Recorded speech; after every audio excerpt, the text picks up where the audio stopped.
Elle s'appelle Federica.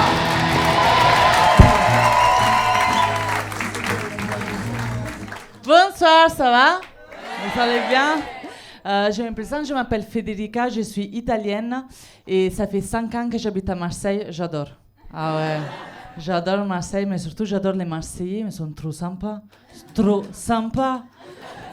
À chaque fois, mais merci, mais c'est vrai.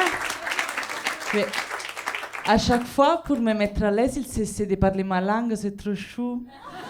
Ils font italienne. Hola, che tal?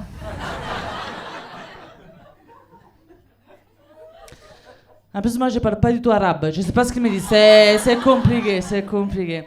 Non, moi, je me trouve très bien à Marseille aussi parce qu'à la base, je viens de Naples. Proprio Ismail, il y a des personnes qui connaissent Naples dans le public, oui.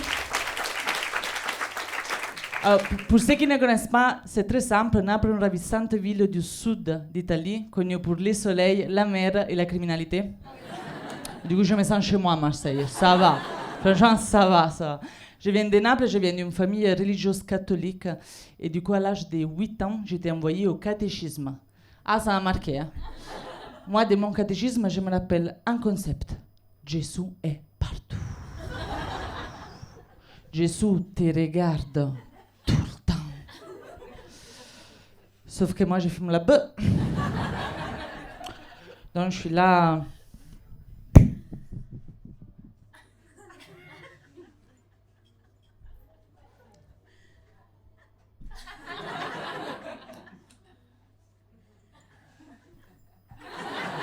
Non, franchement, ça se marie vachement bien avec du vin rouge.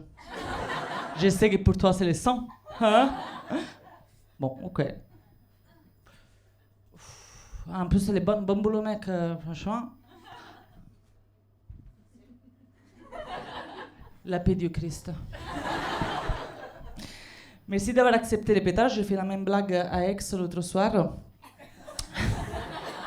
J'essaie de passer les pétards à un jeune, je sais pas, 17, 18 ans, il m'a fait « Il y a ma mère !» Qu'il était con. Après, je vous dis ça, mais en réalité, là, en ce moment, j'essaie d'arrêter de fumer.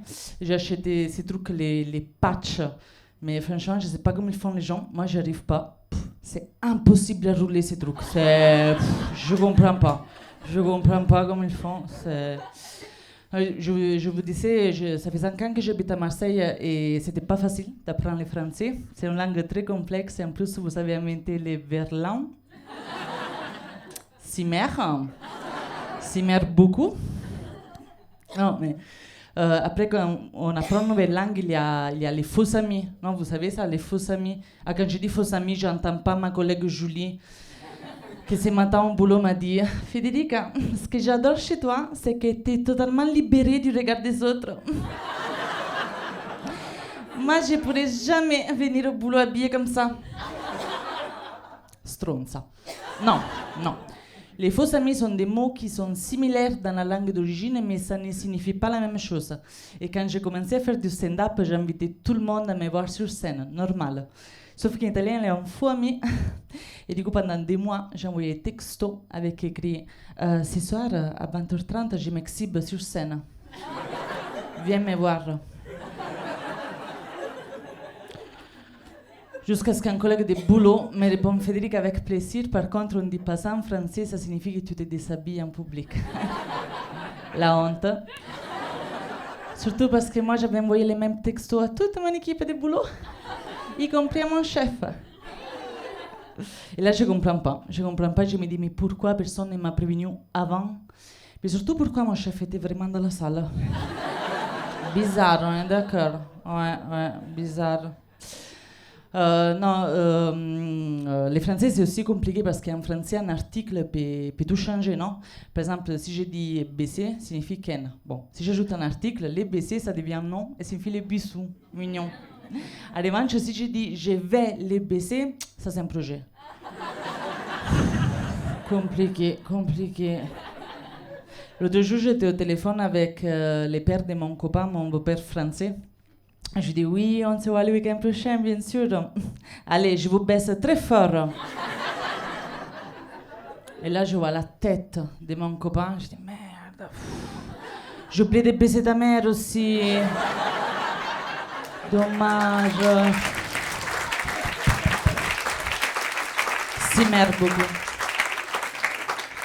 Non, dommage, en plus je l'aime bien. Du coup, je suis en couple avec un Français, un Marseillais. On a trouvé des points communs très, très, très forts. L'apéro. Wow. On boit beaucoup, on fait beaucoup la fête. Et la semaine dernière, on était invités à un mariage des potes à lui. Et c'était vraiment le mariage parfait, du couple parfait. Vous voyez le couple parfait? À un moment donné, j'ai demandé au marié comment vous vous êtes rencontrés. Et ils me font... Vas-y, toi, moi? Je dis moi. D'accord. Alors, c'était 5h30 du matin.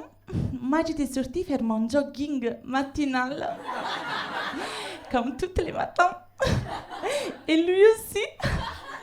Et en fait, on s'est arrêté boire à la même fontaine d'eau. Oh, c'était trop un signe. Et après, on a commencé à discuter, on ne s'est jamais pu quitter. Et vous, comment vous êtes rencontrés? Pareil. Hein? Tout pareil, 5h30 du mat. Con Julien. Lui, il était en train de se disputer avec une fontaine d'eau. Voilà.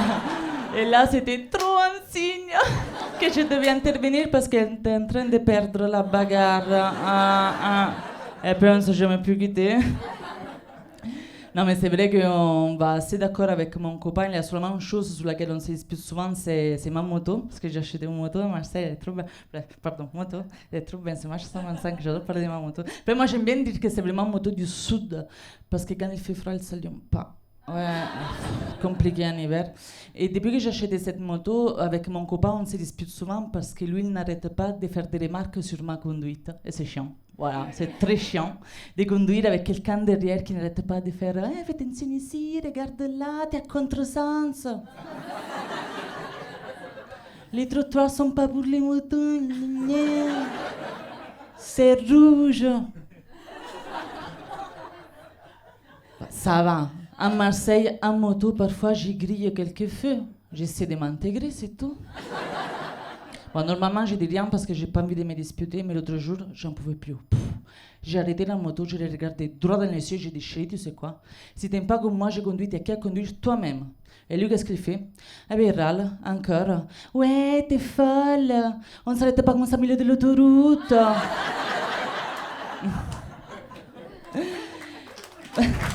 Si mère beaucoup. Ben écoutez, si mère beaucoup de m'avoir écouté. Pour moi, c'est tout.